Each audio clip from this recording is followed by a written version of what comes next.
उत्तर प्रदेश माध्यमिक शिक्षा परिषद कक्षा 9 विषय हिंदी के अंतर्गत निर्धारित संस्कृत भाग के सप्तम पाठ कृष्णा गोपाल नंदना को प्रस्तुत वीडियो में वर्णित किया जा रहा है। सुविदितमेव श्रीकृष्णः लोकोत्तरो महापुरुषः आसीत्। सुविदित ही है कि श्री कृष्ण लोकोत्तर महापुरुष थे। अयं महापुरुषः सहस्रेभ्यः वर्षेभ्यः प्राक् उत्पन्नः अद्यापि जनानां हृदयेषु विद्यमानः अस्ति। यह महापुरुष हजारों वर्ष पूर्व उत्पन्न होकर भी आज भी लोगों के हृदय में विद्यमान है। श्री कृष्ण समातुलः कंसः अत्याचारी शासकः आसीत्। श्री कृष्ण का मामा कंस अत्याचारी शासक था। सः पूर्वं स्वभगिन्याः देवक्याः श्री वसुदेवेन सह विवाहम् अकरोत्। उसने पहले अपनी बहन देवकी का विवाह श्री वसुदेव से किया। पश्चात आकाशवाणी देवकी पुत्र स मृत्यु समाचारं विज्ञाय और बाद में आकाशवाणी से देवकी के पुत्र से अपने मृत्यु के समाचार को जान करके उभयवपि कारागार निक्षिपत उन दोनों को कारागार में डाल दिया। तत्रैव कारागार श्री कृष्ण जाता।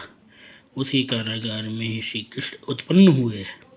श्री कृष्ण से जन्म भाद्रपद मासस्य कृष्ण पक्षस्य अष्टम्यां तिथौ मथुरायाम् अभवत्। श्री कृष्ण का जन्म भाद्रपद मास की कृष्ण पक्ष की अष्टमी तिथि को मथुरा में हुआ था।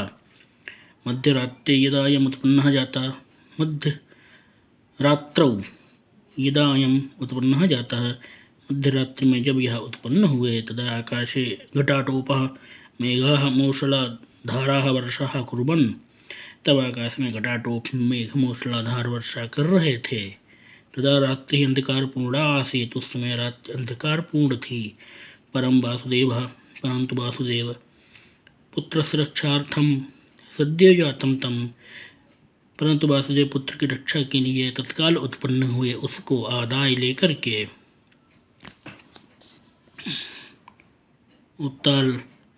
उत्ताल तरंगाम यमुनाम उत्तीर्य बड़ी बड़ी लहरों वाली यमुना को पार करके गोकुले नंदगृहम प्राप्यत। उन्होंने अपने पुत्र को गोकुल में नंद के घर में पहुंचा दिया। तत्र बाल्यादेव श्री कृष्ण जनानां हृदय वल्लभः अभवत्। वहाँ बचपन से ही श्री कृष्ण लोगों के हृदय को प्रिय हो गए। बाल्यकाले अयं सौन्दर्यवाल्लीलया च सर्वेषां जनानां मनांसि अहरत्। बचपन में ही इन्होंने अपने सौंदर्य और बाल लीला से सभी लोगों के मन को हर लिया था। काप गोपिका तमंके निधाय स्वगृहम नयति। कोई गोपिका उनको अपनी गोद में लेकर के अपने घर जाती है। अपरा तम दुग्धम पाययति। दूसरी उनको दुग्ध पिलाती है। अन्या च तस्मै नवनीतम ददाति। तथा अन्य उनको मक्खन देती है। श्री कृष्ण प्रेमणा दत्तम दुग्धम पिबति। श्री कृष्ण दिए गए दूध को सब प्रेम से पीते हैं। नमनीतम च खादति और मक्खन खाते हैं। अवसरम प्राप्य स्वमित्र गोपई और अवसर मिलने पर वह अपने मित्रों और गोपों के साथ कस्मिंश्चित् गृहे प्रवेश चाहे जिस घर में प्रवेश करके दधि खादति दही खाते हैं। मित्रेभ्यः ददाति मित्रों को देते हैं। अवशिष्टम दधि भूमो पातयति। शेष दही को भूमि पर गिरा देते हैं। यदा कदा दधि भांडम च त्रोटयति। और कभी कभी दही के बर्तनों को तोड़ देते हैं। एतत् सर्वे कर्वतोऽपि तस्य शीलेन सौन्दर्येण च प्रभावितः न कोऽपि तस्मै क्रुध्यति। ऐसा सब करने वाला होने पर भी उनके शील और सौंदर्य से प्रभावित होकर कोई भी उनके प्रति क्रोधित नहीं होता है। परम सर्वे तस्मिन् स्नेहति। अपित सभी लोग उनसे स्नेह करते हैं।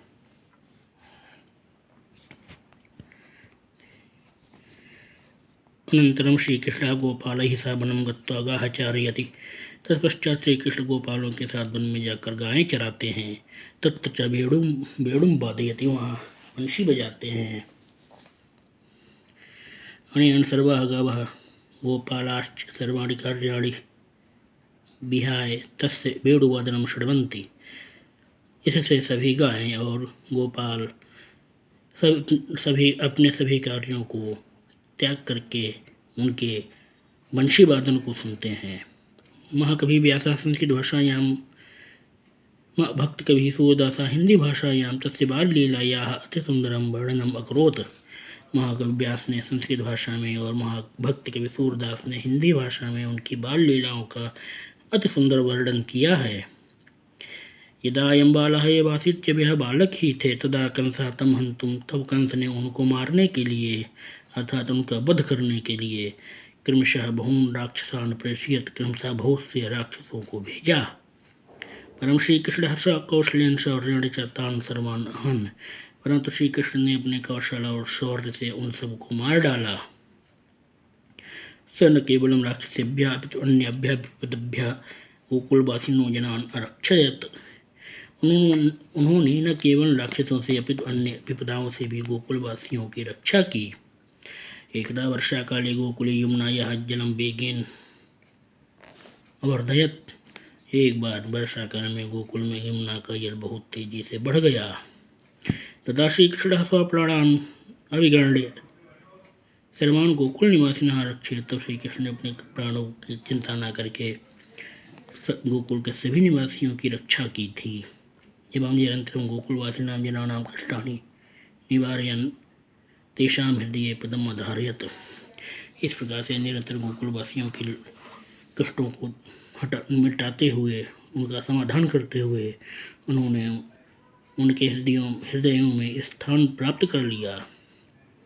अतः श्री कृष्ण बालकाल देवश उत्तम ही गुण ही परोपकार भावनीय च लोकप्रिय अभवत्।